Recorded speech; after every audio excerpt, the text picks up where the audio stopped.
नमस्कार, बहुत स्वागत है आपका। स्वराज एक्सप्रेस दिख रहे हैं आपके साथ मैं हूं कृतिका मिश्रा और बुलेटिन की शुरुआत करेंगे खबरों के साथ। यहां सीएम साय का आज बस्तर दौरे का दूसरा दिन है, जहां सुकमा में CM Vishnudeo Sai press conference करेंगे। सुशासन तिहार के तहत सीएम साय ये दौरा कर रहे हैं और 10 जून तक जहां सुशासन तिहार कार्यक्रम चलेगा, जहां ये विशेष अभियान चलाया जा रहा है सुशासन तिहार, जिसमें जनता से सीधे संवाद किया जा रहा है। और खुद मुख्यमंत्री विष्णुदेव साय ऐसे में लगातार कई जिलों का दौरा कर रहे हैं, जहां बस्तर दौरे का आज उनका दूसरा दिन है। जहां बस्तर वो पहुंचेंगे और यहाँ आपको बता दें कि सुशासन तिहार के अंतर्गत यहाँ कार्यक्रम आयोजित किया गया है, जिसमें सीएम साय शामिल होंगे। 10 जून तक सुशासन तिहार कार्यक्रम चल रहा है और आज बस्तर दौरे का सीएम का दूसरा दिन ही यहाँ पर सीएम प्रेस कॉन्फ्रेंस भी करेंगे और इसके साथ ही कई महत्वपूर्ण कार्यक्रमों में वो शामिल होंगे। जहां जनता से सीधा संवाद सुशासन तिहार के माध्यम से किया जा रहा है, जनता की समस्याओं से रूबरू हुआ जा रहा है और उनको तुरंत उनका निस्तारण भी किया जा रहा है। इसको लेकर जरूरी दिशा निर्देश भी सीएम के द्वारा अधिकारियों को दिए जाते हैं और सीएम अचानक कई जिलों का दौरा कर रहे हैं और इसी कड़ी में जहां सुकमा में सीएम पहुंचे हैं, सुकमा प्रेस कॉन्फ्रेंस करेंगे, जहां बस्तर दौरे का आज उनका ये दूसरा दिन है।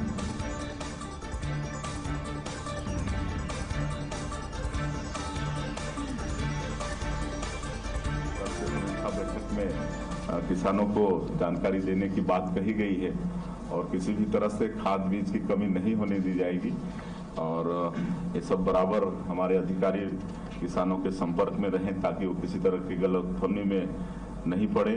और जो 3 नया कानून है उसकी भी समीक्षा हुई है, तो बस्तर के जिलों में इस पर भी बड़ा अच्छा काम हुआ है।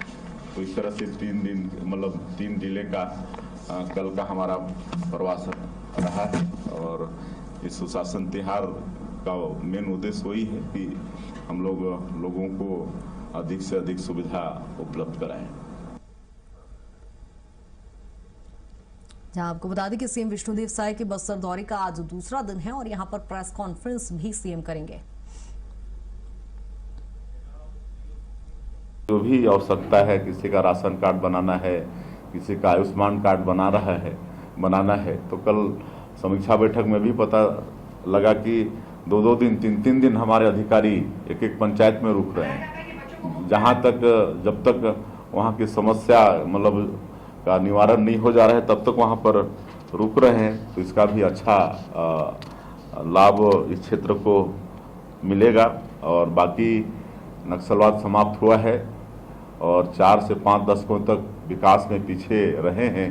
तो भारत सरकार की भी, माननीय प्रधानमंत्री जी की चिंता है, गृह मंत्री जी की भी चिंता है, प्रदेश सरकार की भी चिंता है कि उसी तेजी से इस क्षेत्र में विकास को आगे बढ़ाएंगे और विशेषकर खेती को आगे बढ़ाएंगे, क्योंकि यहाँ जो जनजाति समाज और लोग हैं खेती से विशेष उनका जुड़ाव है, इसलिए सिंचाई के साधनों को बढ़ाएंगे।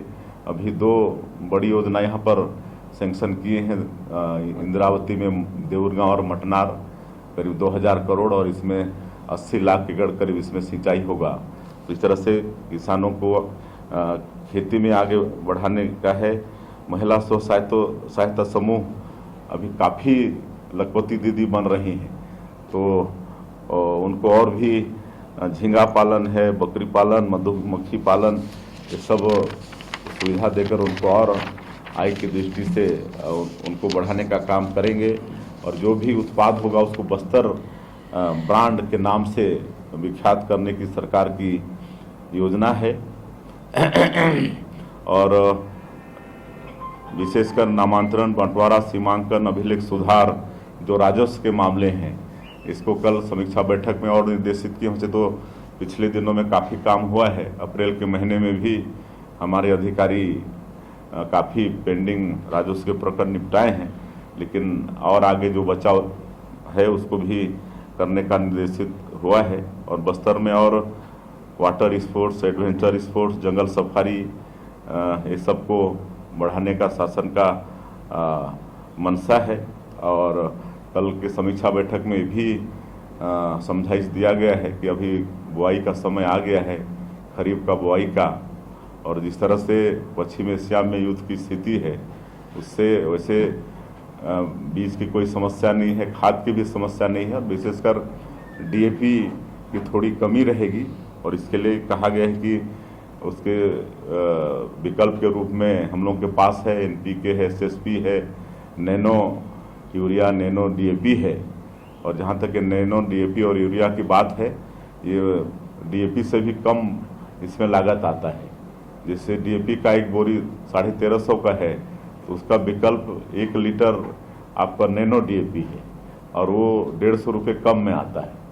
तो ये सब है, तो ये सब भी कल के समीक्षा बैठक में किसानों को जानकारी देने की बात कही गई है और किसी भी तरह से खाद बीज की कमी नहीं होने दी जाएगी।